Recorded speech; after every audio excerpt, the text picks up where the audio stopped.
Hey, my name's Valerie Williams, and I'm 53 years old, soon to be 50. What was London like growing up? London was beautiful. Now, I was born in the late 50's. It was a time where there was a lot of love amongst people. People were very caring, very neighbourly.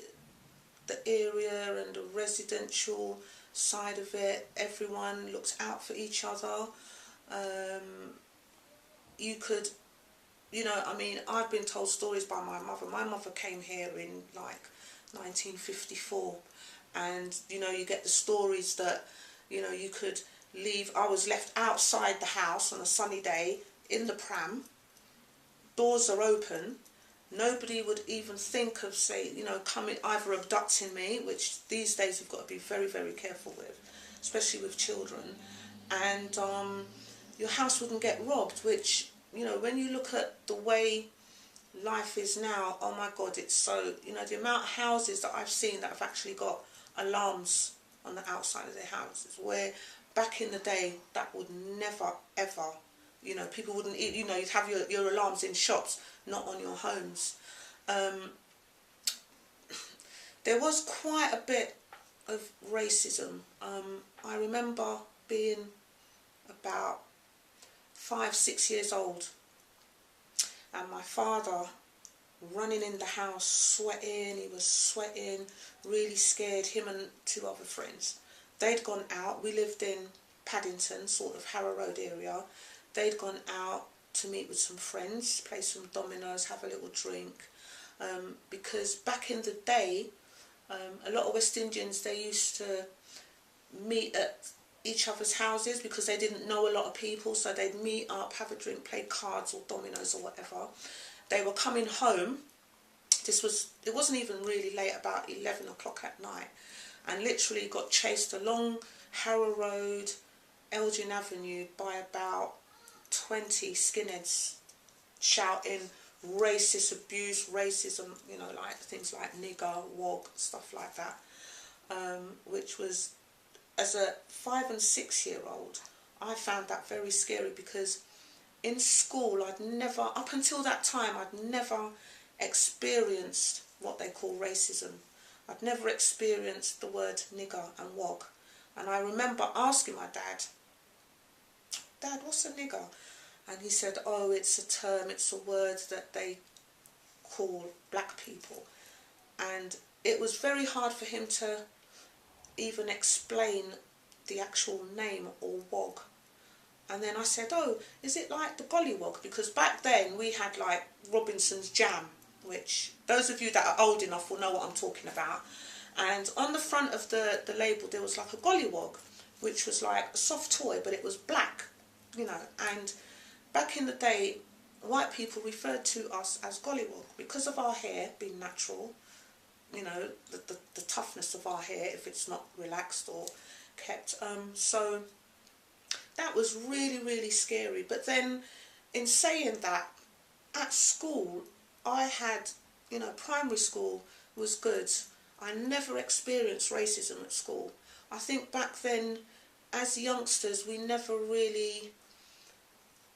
It wasn't as big and as broad as it is today, because I think racism is a lot worse today than it was back then. I really do.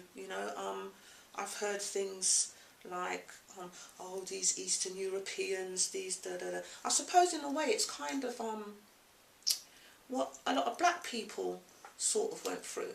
My mum said it was hard to get somewhere to live. You'd see these signs on the fronts of people's houses, no dogs, no blacks, no Irish. So it was very hard. You might find one person would have a property, and then maybe 5 people would share the one room in that property because they couldn't get somewhere to stay until they did find somewhere to stay. So it was really, really sort of, tough then. But then you had like, sort of like 60s, 70s, you had the flower power, it was all about peace and love. Everyone loved each other. They'd have festivals. You'd have black, white, Asian, everyone mixing together. It was nice. It was lovely. You had the disco music. which everybody was into, and it was, you know, relaxation, happy times. The crime that we've got today, I am quite disgusted with and quite scared, and I look at the youngsters, like the children that are like sort of 4, 5, 6 now, at this age. How is it going to be for them when they get to 15, 16, 17? Because there's all this crime, you know, all the youths, whether they're into drugs, whether it's because they're in the wrong area, you know, this postcode thing, because they come from one area and they're seen in another area. You know, you'll have a young person want to take that person's life, or, you know, want to abuse them or fight them because they're in the wrong area. So, where do you think that whole crime and violence came from? I don't know whether it's because things are harder. I mean, back in the day, we had loads of youth clubs. We had loads of play centres. We had loads of places where young people could go, where they could do dance, drama. I'm not saying that there isn't those sort of places, but I mean for the younger, you know, the coming up. Because I remember coming up, you could go to the youth club, you could play your table tennis, football, you know, you could do dance, you could do poetry, reading, art, whatever you wanted to do. There's not a lot of that now for the youth. So you'll find that the youths are hanging on street corners and they're bored, basically. And I just think that, you know, basically, if the government spent more money on opening the, you know, loads of centres in different areas where the youth can go and they can, you know, a lot of youngsters love music, they love sport.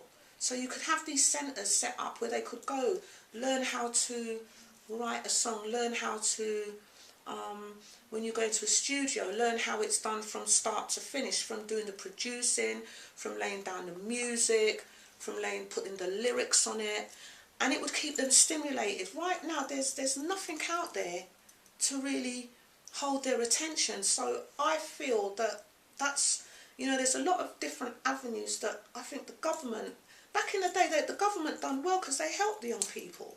But it's like, I don't know if it's money, funding, whatever, but it's just not there.